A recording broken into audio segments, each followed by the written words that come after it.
عالم میں ہے نرالا، اعلیٰ ہے اس کا مقام، مرکز تحفظ اسلام، مرکز تحفظ اسلام۔ میں نے شروع میں حضرت امام احمد ابن حنبل رحمۃ اللہ علیہ کا قول نقل کیا، جس میں انہوں نے ارشاد فرمایا کہ اگر تم کسی شخص کو دیکھو، اذا رأیت احدا یذکر اصحاب محمد صلی اللہ علیہ وسلم بسوء فاتہمہ علی الاسلام، اگر کوئی شخص حضور صلی اللہ علیہ وسلم کے صحابہ کا تذکرہ برائی کے ساتھ کر رہا ہے، ان کے معائب بیان کر رہا ہے، ان کے بارے میں اول فول بک رہا ہے، تو اس کے اسلام کی خیر مناؤ۔ حضرت امام احمد ابن حنبل رحمۃ اللہ علیہ نے ایسا سخت جملہ ارشاد فرمایا، اور میں آپ کو بعض اکابر کی اور ہمارے اسلاف کی عبارتیں بھی اس موقع پر پڑھ کر سنانا چاہتا ہوں کہ انہوں نے صحابہ کرام کے سلسلے میں یا ان لوگوں کے بارے میں جو صحابہ پر لعن طعن کرتے ہیں کیا بات ارشاد فرمائی ہے۔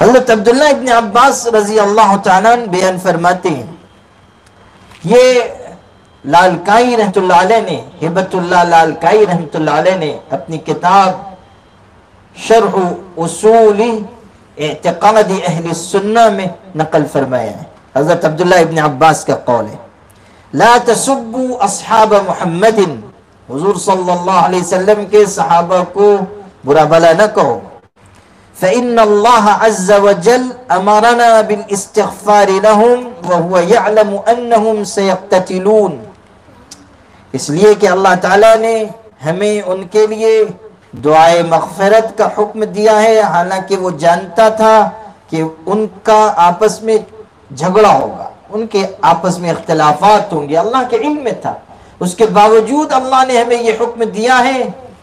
اس کا مطلب یہ ہے کہ ہم میں سے کسی شخص کے لیے ان پر طعن کرنا، ان کے بارے میں کوئی غلط جملہ کہنا کسی بھی طرح درست نہیں۔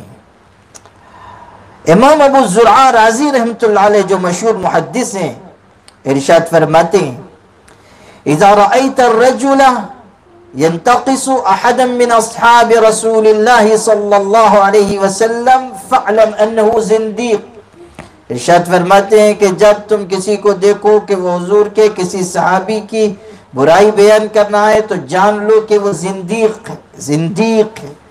وذلك ان الرسول صلی اللہ علیہ وسلم عندنا حق والقرآن حق، اور یہ اس لیے کہ حضور صلی اللہ علیہ وسلم ہمارے نزدیک حق ہیں، قرآن حق ہے۔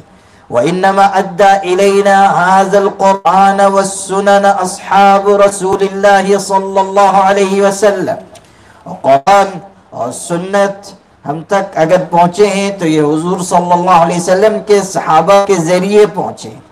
وَإِنَّمَا يُرِيدُونَ أَن يَجْرَحُوا شُهُودَنَا لِيُبْطِلُوا الْكِتَابَ وَالسُّنَّةَ، اور دشمنان دین کی یہ چاہت ہے کہ وہ ہمارے گواہوں پر کو مجروح قرار دیں، ہمارے گواہوں کو زخمی کریں، ہمارے گواہوں پر لعن طعن کر کے ان کو ناقابل اعتبار قرار دیں، تاکہ اللہ کی کتاب اور حضور کی سنت اور احادیث کو باطل قرار دیں۔ جب صحابہ ناقابل اعتبار ٹھہریں گے تو کتاب و سنت بھی ناقابل اعتبار ٹھہریں گے، اس لیے کہ انہی کے ذریعے کتاب و سنت ہم تک پہنچیں۔ والجرح بهم اولا، حالانکہ ان کو مجروح کرنا زیادہ بہتر ہے، یعنی ان لوگوں کو جو حضور صلی اللہ علیہ وسلم کے صحابہ پر طعن و تشنیع کرتے ہیں۔ وہم زنادقہ، اور فرمایا کہ یہ زندیق لوگ ہیں، زندیق لوگ ہیں۔ یہ الکفایہ فی معرفت اصول علم الروایہ میں نقل کیا گیا ہے، امام ابو زرعہ رضی اللہ تعالیٰ عنہ کا قول۔ چار اماموں میں سے ایک امام، امام دار الحجرت حضرت امام مالک رحمۃ اللہ علیہ ارشاد فرما رہے ہیں، من سب اصحاب رسول اللہ صلی اللہ علیہ وسلم فلیس له فی الفیء حق، جس نے صحابہ کو برا بھلا کہا، مال فے میں اس کا کوئی حصہ نہیں۔ آجری رحمت اللہ علیہ ارشاد فرماتے ہیں لقد خاب وخسر من صب اصحاب رسول اللہ صلی اللہ علیہ وسلم لأنه خالف اللہ ورسولہ ولحقته اللعنة من اللہ عز وجل ومن رسوله ومن الملائکة ومن جميع المؤمنین۔ جس نے صحابہ کرام پر لعنتان کیا، ان کو برا بھلا کہا، وہ سخت خسارے میں ہے، اس لیے کہ اس نے اللہ کی، اس کے پیغمبر کی مخالفت کی اور لعنت اس کے اوپر آ گئی۔ اللہ کی لعنت، پیغمبر کی لعنت، فرشتوں کی لعنت، تمام مسلمانوں کی لعنت۔ وَلَا يَقْبَلُ اللَّهُ مِنْهُ صَرْفًا وَلَا عَدْلًا، اللہ تعالیٰ نہ اس کی فرض عبادت قبول کرے گا، نہ نفلی عبادت قبول کرے گا۔ لا فریضة ولا تطوعا، کوئی عبادت اس کی مقبول نہیں ہے۔ وَهُوَ ذَلِيلٌ فِي الدُّنْيَا، وہ دنیا میں رسوا ہے۔ وَضِيعُ الْقَدْرِ کسر اللہ بہم القبور واخلا منہم الدور۔ الشریعہ میں یہ عبارت آجری رحمت اللہ علیہ کی نقل کی گئی ہے۔ یہ شخص ذلیل ہے، بے قدر ہے، اس کی کوئی حیثیت نہیں۔ اور آخری جملے بڑے سخت کہے کہ اللہ تعالیٰ ان کی قبروں میں اضافہ کرے، یعنی ان پر موت طاری کرے، اور گھروں کو ان سے خالی کر دے، یعنی دنیا کو ان کے وجود سے پاک کر دے۔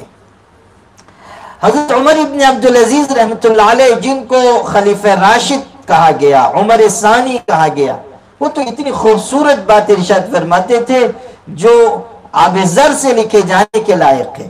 ارشاد فرماتے تھے تلک دماء کف اللہ عنہا یدی لا ارید ان الطخ بها لسانی۔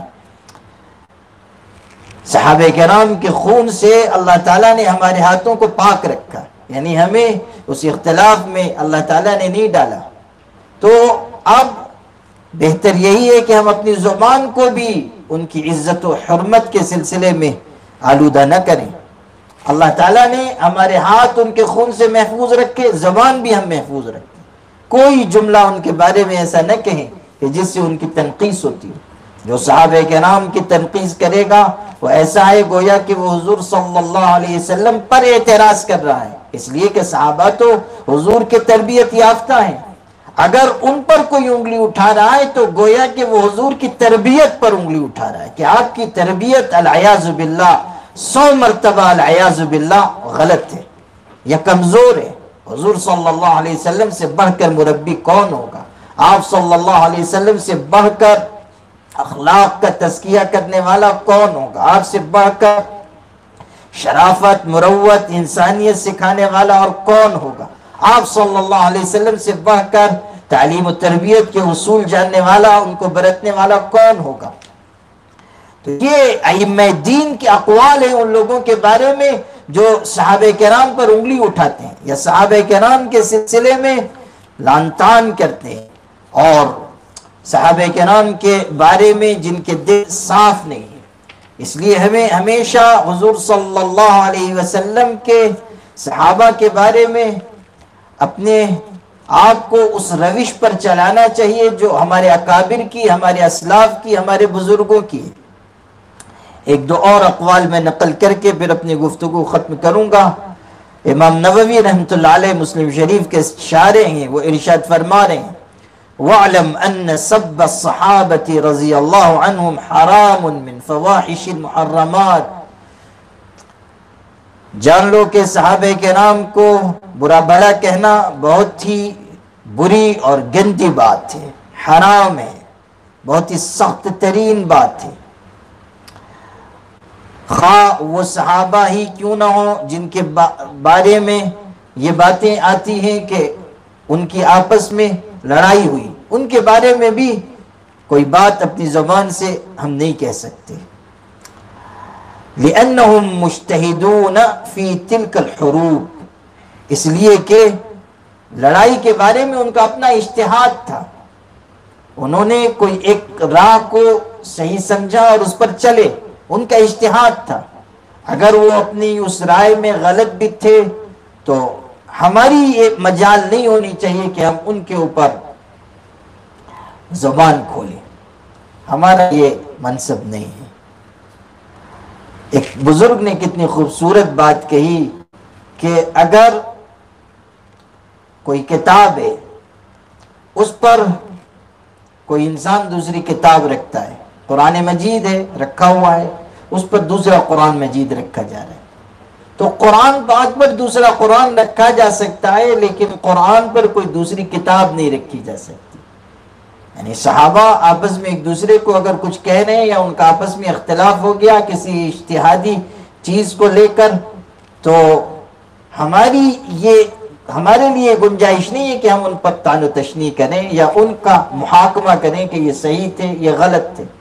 اجتہادی چیزوں کے بارے میں تو یہ کہا گیا کہ اگر اجتہادی طریقے پر کوئی غلطی بھی کر بیٹھے تو اس کو بھی اجر ملتا ہے، جو مصیب ہے اس کو دوہرا اجر ملے گا، جو مخطی ہے اس کو ایک اجر ملے گا۔ تو حضرت امام نووی رحمۃ اللہ علیہ ارشاد فرما رہے ہیں لِأَنَّهُمْ مُجْتَهِدُونَ فِي تِلْكَ الْحُرُوبِ،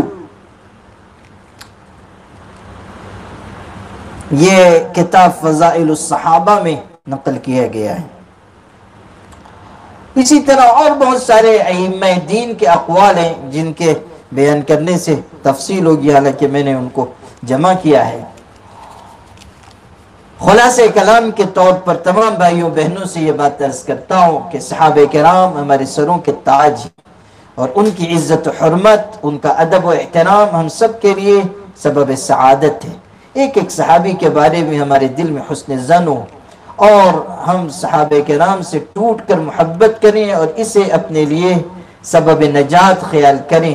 اللہ تعالی ہم سب کو اسی پر زندہ رکھے اور اسی پر وفات عطا فرمائے۔ وآخر دعوانا الحمدللہ۔ صحابہ کی عظمت اس کا پیام، صحابہ کی عظمت اس کا پیام، مرکز تحفظ اسلام۔